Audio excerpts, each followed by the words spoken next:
Welcome to We Wine Whenever. I'm Wendy. I'm Kelly.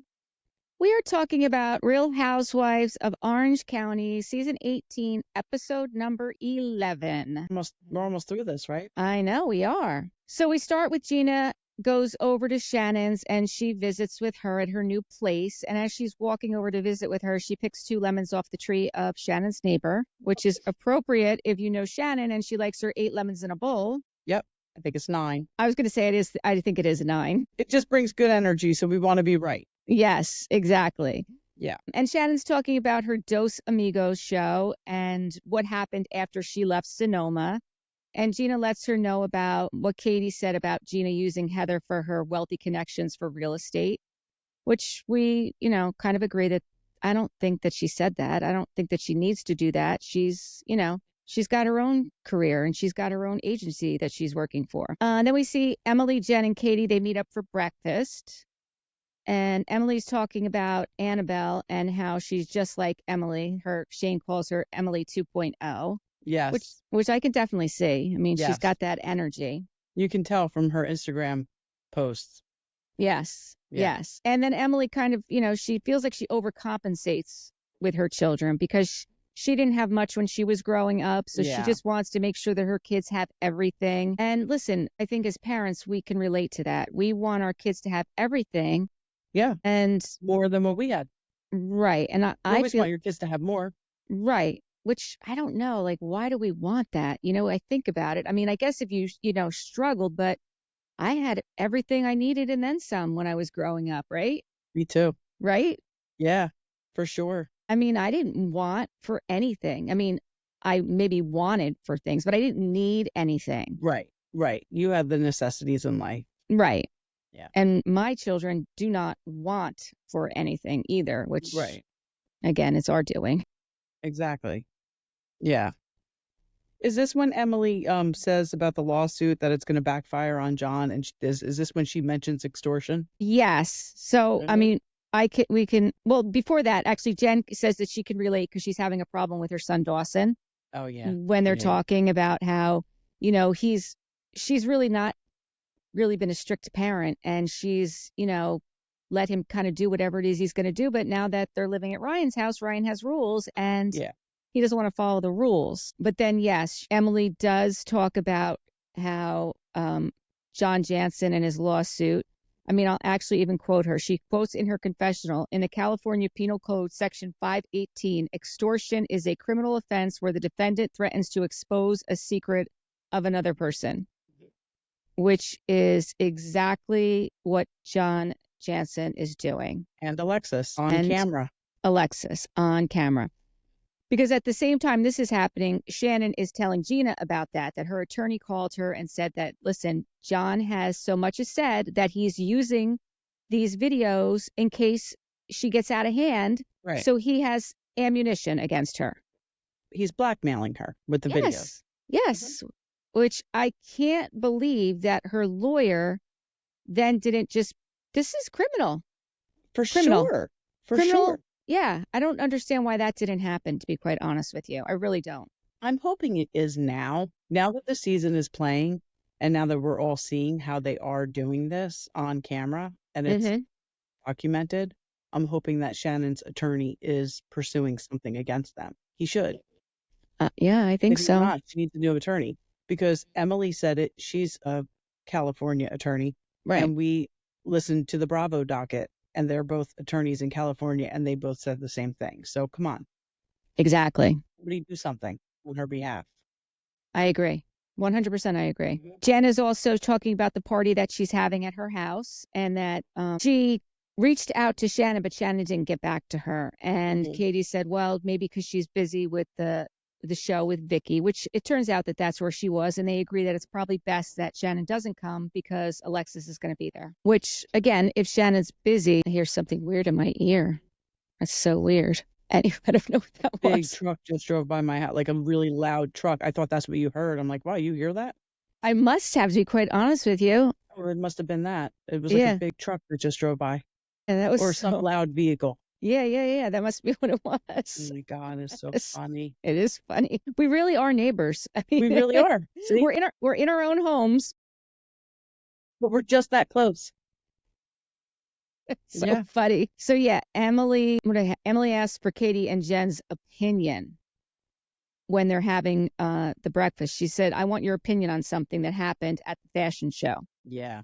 She said her dress was a size 12. And first of all, I'm not a size 12, which you and I kind of last week talked about. I kind of thought she was probably a 10 or a 12. And you said, no, she's probably an 8.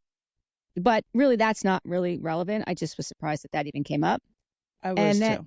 And then that Alexis had the same dress on as she, and she was a size 2 or a 4. She felt like she looked like she was going to court, which they agreed. Like, she did look very professional. I mean, I thought the dress fit her beautifully. I thought it looked beautiful on her. By the way, that's what I was just going to say. The dress did fit her. So despite what size, listen, I can get different sizes in a lot of different things, and they're going to fit me differently. The bottom line is the dress did fit her beautifully. She looked great in it, and it did not look too big on her. It did not. But the funny part was when she said to them, that dress was a size 12, they were all like, they like gasped. I'm like, well, we can't hang out. No. I'm clearly too fat to hang out with them. No, I mean, I'll be honest with you. Yes. I know they did gasp. And I was going to say, like you said, sizes vary by manufacturer. Absolutely. I can wear anywhere from a 12 to a 14 to a 16. Yes. I don't even look at the number. Whatever I feel comfortable wearing is what I wear. Absolutely. So I think they are in Orange County, California, so it is different than Brick, New Jersey, obviously. Right. But ladies, do yourself a favor and just get comfortable in your own skin and just put things on that fit nice and make you feel good. Yeah, I thought it fit her perfectly. I thought it absolutely fit her perfectly. But then she went on to say she realized at the end when everyone had on their white shirts that she was the only one wearing jeans. And that's when she realized that the clothes that Heather had that she was, in her fashion show probably didn't fit her. Which listen, if the dress fit her and that was a size 12, I'm sure that the clothes would have fit her. Maybe they just didn't have pants in her size. Maybe they didn't. It was on location. Maybe they just didn't bring black pants in her size. And we're like, shit, what are we going to do now? Right. I mean, the bottom line is she felt like she didn't fit in.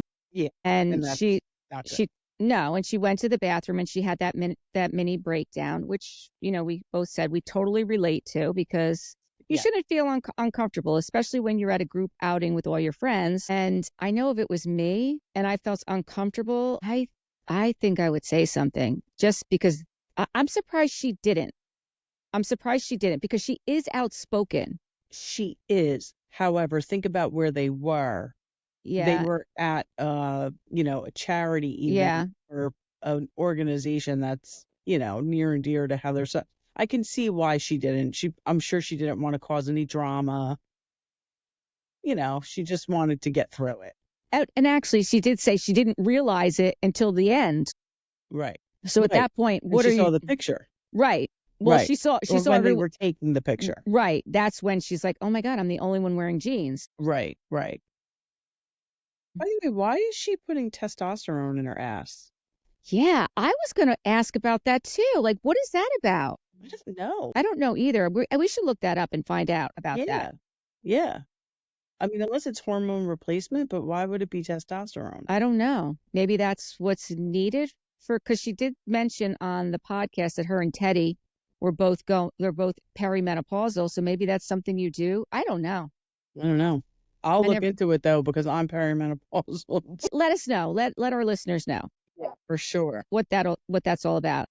And Emily does say that she didn't think Heather was, had a malicious intent when it happened. That she did say that. Yeah, she just, doesn't realize all the work and effort that Emily puts in. Right. And, she asked the girls if she's being unreasonable, and they all say no, in your opinion. And that's when she mentioned about the testosterone pellets, and she's afraid that she may be a little bit more aggressive than she is normally, and that she's going to cry. But you know what? Maybe, I'll be honest with you, because we have seen her cry a lot this season, and we don't normally see Emily cry. No. So maybe it has something to do with the testosterone pellets and being perimenopausal. Yeah. Maybe that's all related, because we all know how emotional, we can all be. Certain, hormone levels, depending Right. on whether it's the time of the month or you're pregnant or The week whatever. before, Right, I'm like a raging lunatic the week before. right. So maybe, that's something that is a part of it. And Yeah. then we see Heather's getting ready to go to the GLAAD Awards, and she has been asked to be a presenter, and her jeweler, Martin Katz, is there with her as she's getting ready. It's a great organization.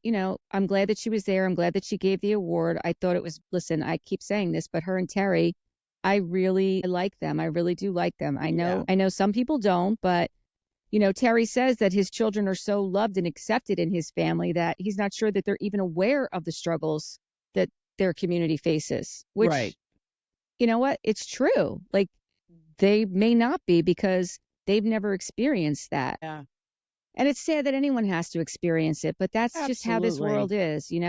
There's going to be some people that accept things and some people that don't. Yeah. Where did I hear it? But one state got rid of that conversion. Yes, I just heard that too. I want to say it was it Florida? I thought it was out in the Midwest. But that's a good step in the right direction for sure.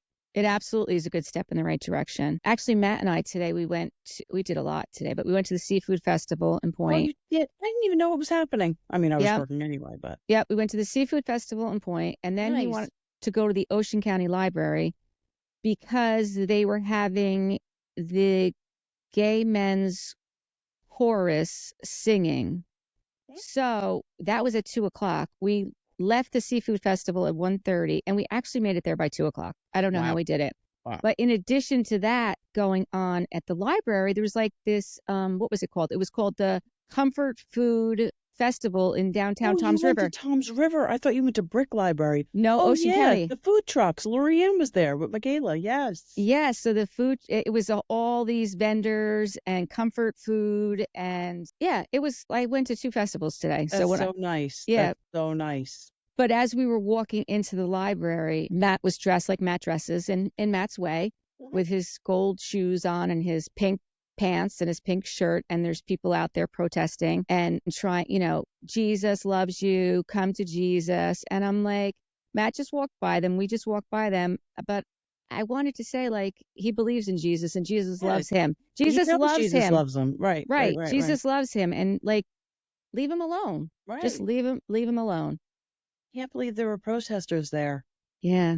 It's so weird because I don't go to Toms River that often for these things. I mean, I usually go for the Gay Pride Parade. They're always there for that. We didn't see protesters when we were there, did we? No, there definitely were protesters. Yeah, I think you were. I think because you showed up a little bit later. Yeah, no, there's protesters. Okay, I did. I wound up meeting you guys there. I don't remember seeing protesters. Yeah. Awful. Just let people live, for crying out loud. Yeah. It's hurting you. Exactly. Which is why I'm glad that there are these organizations like GLAAD, because you know what? Absolutely. My son is loved by his family, accepted by his family, but not everyone is, you know? Not everyone is. So next we see Jenn. She's talking to her son, Dawson. She sits down and has a talk with him. He's such a cute kid. Super cute. And listen, I get it. He's a teenager and he wants his freedom. He's not used to having everyone up in his business because he's used to doing his own thing. I was surprised. I thought it was interesting what she said about the father, though. Like, he lets him do what he wants. It's like, yeah, he doesn't want to fight the fight. Right. He doesn't want to fight the fight. And he only has a 1-bedroom place and he still would rather be there. Yeah, because he's going to get away with everything because his father's either not paying attention or not fighting the fight. Right. When she said, waking him up for school, like that, I mean, knock on wood, this year has been much different. I'm knocking on every piece of wood I can find. This year, thank God, Joe's senior year, much, much different. But we've had those battles in the morning, trying to get him up and out of the door. It's a struggle. And I know we're not the only ones. So no, absolutely not. Yeah. I was, I'm not sure what podcast it was, but I was listening to a podcast with Jenn. Maybe I sent it to you, and she was talking about her relationship with her ex and how he had sold the company. Jeff Lewis. Was it Jeff Lewis? Yeah. So. And how much money he got and how he's still not paying her. Like that blows my mind. Doesn't It that blow your mind? happens. It does blow my mind, and I don't know why it happens, and I don't know why judge doesn't get involved and, you know, put sanctions on people who aren't paying what according to their agreements that they have signed and has been entered into the court. Right. If you've signed something and agreed to it and it's entered into the court, you are responsible for holding up your end of the deal. And if you don't, my personal opinion is that a judge should get involved and force you to do it. But there are people out there who do not think that the law applies to them. And it's very sad because it's a very immature way to live and irresponsible and It not is. a good example for your children. It is very sad. And I just hope that one, that Jenn is okay and her children are okay, because if her husband is not, her ex-husband is not paying his fair share, and she's relying on her housewife's salary plus whatever Ryan is helping her with. After we listened to the Bravo docket about the whole Ryan case and really what that's about, I'm a little fearful for her, because although we don't know exactly what Ryan does and what exactly he's involved in, I mean, they did say during the Bravo docket that he has a immunity. He has immunity, so he's not going to be charged with anything, I would assume. So he made some kind of plea bargain. Right, right, right. But what he did was illegal. The thing is, though, that did he know? I mean, so the story is that that baseball player's manager stole money from the baseball player. It was and actually his interpreter, like his interpreter. I'm right. sorry, you're right. Yeah, it was his, And wired it to pay off a gambling debt. Now, obviously, that's illegal activity anyway because of the gambling. However, you know, with Venmo and Zelle and all that, you know, wires, you could pay people for things and people don't know about it, you know the real reason. So the recipient of that wire, they don't know where that money's coming from because the interpreter probably took it from the baseball player's account and put it into his account and then wired it out of his account. I mean, he wired it directly from the baseball player's. But again, like, listen, I do wires all day at work. Like, I receive them, I record them, I send them, I facilitate them, initiate them. I only know, well, you do get wiring instructions. You do get wiring instructions, and you do see who the beneficiary is, who the wire is going to. And when the wire comes through, you do see whose name's on the account. Well, like you said, he could have sent it to himself and then wired it. For sure. That's what I'm thinking must have happened. Because he changed the account and made himself in control of it. He changed the email and the phone number. Yeah. So the recipient of that incoming wire would have no idea that that was stolen money from somebody else. Right. So, I mean, the gambling activity, like, basically he's a bookie. Right. He's a glorified bookie. Right. So that, yes, that's illegal activity, but I don't know what repercussions are involved. But he didn't steal the baseball player's money. Like, no. I feel like the Bravo Bros are like hardcore against Ryan with this whole thing. And I know they're big sports guys, but it's like, he didn't know that that money was stolen from that baseball player. No, how would he? Right. And neither did his friend who's running the whole operation that he's basically working for. Right. No, how would he? Right. I think it's because the one is a former baseball player. Oh, right. So baseball's like their thing. Yeah. And I don't know. They go hard for Ryan. I mean, listen, we didn't like Ryan at first either. No, we didn't. But I like him now. I do too. I hope it works out. Too. I think he's good for Jenn. I hope it works out. And I hope he comes out of this okay. I do too. Legal issue. I do too. So Jenn is having this fiesta party at his house. Which is beautiful, by the way. Beautiful. I mean, when Gina walked up and said there's a water feature in the backyard. I just thought $1 million listing when Josh Flagg dressed up as the shark. And he was like, here's your water feature. Yeah. And then she has it catered. And Emily's like, I'm going to go get tacos. Emily and her tacos. Yeah. And then she starts telling the girls about what happened with Dawson and how he's going to go live with her dad. And then we see Vicki and Shannon, they're doing their show. Shannon actually before they were doing their show, we see them like arrive at the venue and they're practicing to slingshot the t-shirts into the audience. Oh my gosh. Which was hysterical to watch. Hysterical. He's like, aim up, aim high. And they're like, boop, Like, Yeah. it And Vicky's like, I saw this at the Adele concert, and she had this big gun, and nobody was injured. I'm like, okay, well, you're not Adele, and you have a right. slingshot. I don't think there's going to be quite that many people in your audience as Adele. Right. I was surprised. It was a cute, like it was a comedy club kind of audience, like Yeah. the setup, which I really liked. I thought it was, good setup for their show because of the way they do it. And there was, it was a packed house. Yeah. I was glad to see that. Yeah. So then afterwards we see Shannon, she starts talking to the audience about how she was arrested and she made a horrible mistake and now she's working on herself. And listen, I like that she's owning it and she's talking about it because what else can she do? Right? She's got to Yeah. move forward. What else can she do? And the audience seemed very receptive to her and, they knew what they were going to see. They knew it was going to be Vicki and Shannon. Right. My God, these crickets. I have 2 giant crickets in my basement. Phil said he's going to get me some sticky things. Oh, the sticky pads, they just stick to them. All right, I'm sorry. That's a. I get so distracted. Before we get to the party, though. Yeah. The candle making with Katie and Tamara and their daughters. Yes. So I felt like when Sophia was talking about how, because Tamara's like, well, you don't want kids. And she was like, well, I really think that you need to really want kids to have kids so you can be present. I felt like everything she was saying to Tamara. And then Tamara totally turns it around and makes it like it's Simon's fault. And then she starts fake crying with no tears again. She did start the fake crying 100%. And I agree with you about that because I actually wrote down some quotes during that whole thing because I was like, I cannot believe that once again, Tamara is making it about herself because what Sophia was saying, she literally said it would be irresponsible of me to have a child if I wasn't 100% into it just because 2 people loved each other or they were trying to save their marriage. Right.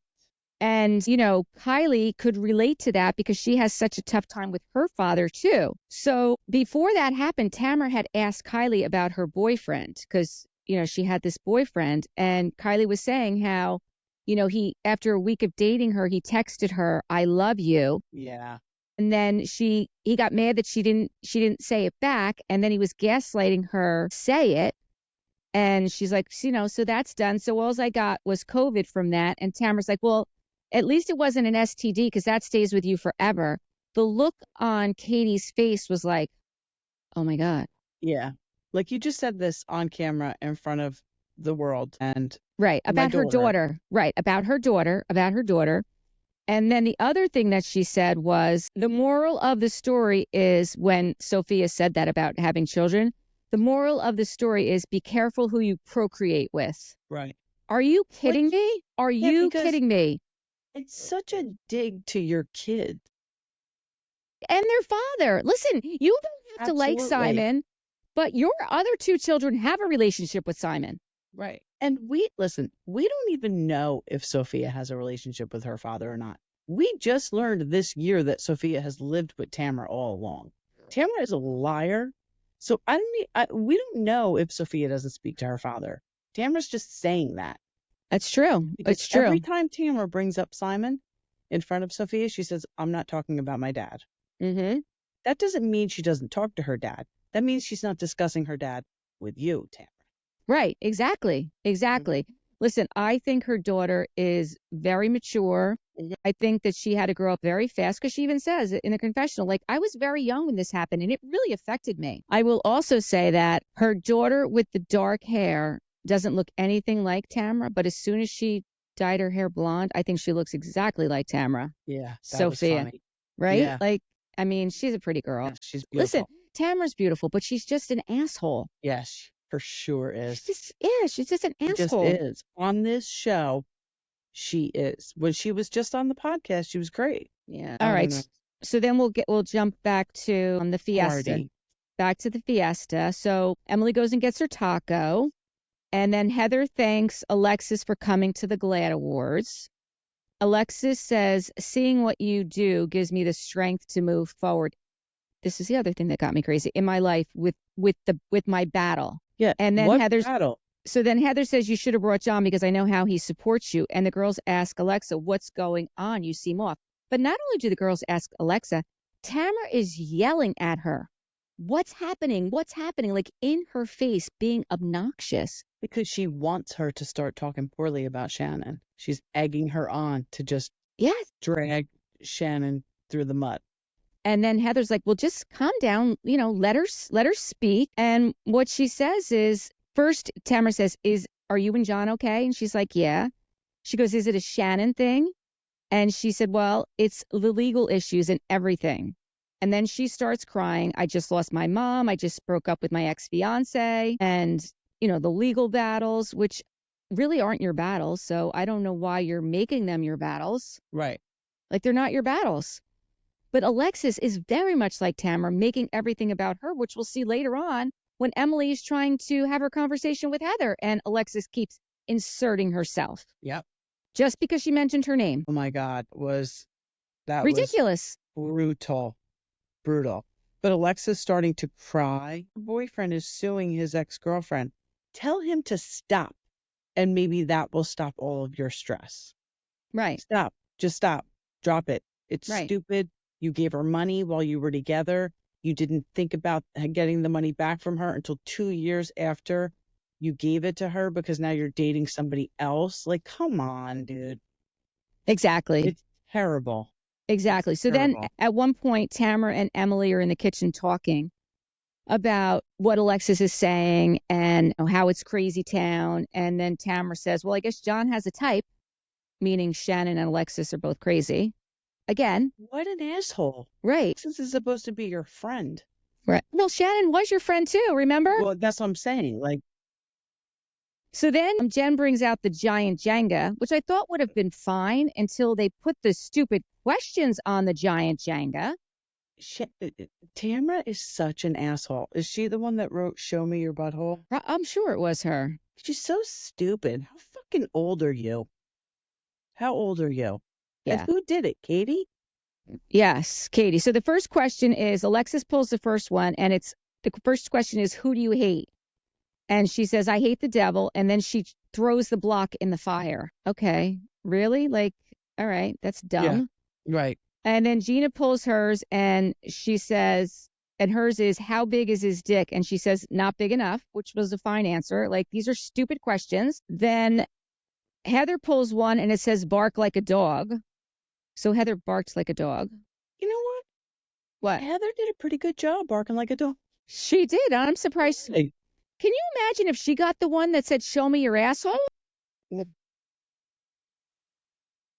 I think producers played a part in this. Okay, so then Katie gets the one that says, show me your butthole, and she picks up her dress and shows Tamara and Emily. Then Tamara gets the one that says, take off your pants and pee in the yard. She didn't have pants on, so she just sat there on the patio and peed. On the patio. On their beautiful stamped concrete patio. What a piece of shit. Listen, she's white trash, and I don't like to use that term.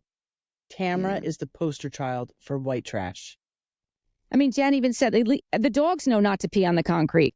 How juvenile and rude and disgusting. So then after that, Tamara says to Heather, oh, when does your clothing line come out? And she says, oh, in a few months. And that's when Emily says, listen, I have a question to ask you. When you asked for our measurements, you texted us and told us all the things to bring. You told me to bring jeans. When I got there, I thought everyone else was going to be bringing jeans too. Heather's like, no, everyone had different things to bring. Emily says, well, what hurt me was when I walked out in the end and I saw that everyone had on stuff by Susan Bender and I didn't. And I had to bring my own pants. And, I felt out of place. And Heather says, she said, no, I am so sorry. She said, I'm so sorry. She's like, I didn't, she did absolutely apologize. She did apologize. And she apologized. She actually apologized more than once. She's like, I didn't want you to feel bad. She was apologizing. So I will give her that. But I think Emily just needed a little more than an apology. And honestly, I think if Alexis and Tamara weren't there. Yes, I agree with you. May have happened because then when she brought up the Alexis wearing the same dress, then Alexis brought it back to her, and then she started yelling when it had nothing to do with her. 100% nothing to do with her. And then when Emily got up and tried to pull Heather aside to talk to her alone, Heather was already upset that she had called her out in front of everybody. And just, I don't know how much time went on between that, but she was like, like, you should have just talked to me alone. Again, Tamara got involved and Alexis still getting involved. Right. So I just feel like the two of them kept like fueling this for no reason. If it was just Heather and Emily, it would have been resolved. Emily would have got to say what she felt, and Heather would have heard her and would have apologized. And she did apologize. I mean, she apologized more than once. She absolutely apologized. Right. But I don't think Emily heard it because of all the commotion that was going on around it. Do you agree with that? Yes. Yes. And it's sad because, listen, it painted Heather in a bad light when it really shouldn't have. Well, at first I'm like, oh my God, she's not taking any accountability. But then she did apologize, and I was like, okay, good. But yet once Alexis just inserted herself and just consumed the whole thing. And I agree with you. If that had not happened, I think that Heather would have been able to fully explain herself. Right. And Emily, listen, Emily's a reasonable, rational person. Like, she's not going to be like, that's not good enough for me. She's not going to be like that. You show her a sincere apology, she's going to accept it. Exactly. But it just got all jacked up because of Alexis. Why did they bring her? I mean, bravo. Bad move. You have to see that this was a bad move. I mean, all the girls are on the couch trying to tell Alexis it's not about her. And the more they're trying to tell her, the louder and more obnoxious she's getting. Right. And then, Tamara walks out saying this is not okay. Again, fueling the fire. Right. And then Gina goes up to Emily and hugs her. And she's like, listen, I know you're upset about this. It didn't have to end that way. Like, it didn't have to be like that. Yeah. Like I said, I wish that Alexis wasn't there. Me too. I wish that Tamara wasn't there. Give Tamara and Alexis their own show. Yeah. Bring back Vicki and Shannon. Yeah. Yep. I'm done with those two. I seriously am done with those two. Yeah. They should bring Vicki back. They should get rid of Tamara. I hate when somebody thinks the show surrounds one person. Yeah. Yes, thank you. It's an ensemble cast. Every Housewives franchise is an ensemble cast. There's not one franchise where I think one person carries the show. I don't think Kyle carries Beverly Hills. I don't think Teresa carries Jersey. I mean, I don't think Candy carried Atlanta. No, I agree with you. There's not one that I could be like, yeah, okay. It's an ensemble cast. Tamara, I think, thinks she saved the show because the ratings were so bad after they got rid of her. I don't agree with it. No, I agree with you. I didn't like her last season. I didn't like her when she was on originally. She was annoying to me. I was glad that she was off. I think it's time for her to go again. I really think it's time for her to go again. And I hope Bravo sees that. I really do. Right. I'd rather see Gina come back. Keo. Right? How fabulous does she look for 70? With Vicki? Crying out loud. I would love to see. That would be great. Bring Gina and Vicki back. Yeah. Let's see if we can get Lori Peterson too. Yeah, why not? Why not? Amazing for her that all worked out with her husband. Oh, I mean, I feel terrible. She lost her son, but yeah, it is terrible. I mean, that guy really loves her. Yeah. If there was ever any doubt in anyone's mind, like she met a good guy that just wanted to take care of her. God bless her. Not take care. You know what I'm saying. Yeah, no, I know what you're saying. That wanted to love her and treat her right. Yes. Yeah. All right. I think that's all I have for OC, unless anything That's all I got for OC. I was glad to see it go. Yeah. Well, we're not done yet, but I know. It's so funny because remember last year, Bob Rose was like, this is the worst show. I can't sit through it. And they think the season's great, which I guess it is good. I don't even listen to them anymore because I really don't agree with them anymore. It's so weird because I used to agree with them. And I don't know if I've changed or if they've changed. What do you think it is? Because you used to agree with them too. I did. And the OC right now, I'm like with them on stuff especially because Steele talks about how Tamara's coming too hard at Shannon for the drinking. Like, you can't tell someone they're an alcoholic. Right. Well, because Can't he do that. understands that. He understands Yes, that and whole. I'd like to hear his perspective. Yes. I don't think I listened to them through Jersey because we did not See eye agree. to eye. Yeah. Okay. Yeah. All right, people. Until next time, thank you for watching and listening to We Wine Whenever. I'm Wendy. I'm Kelly. Bye. Bye.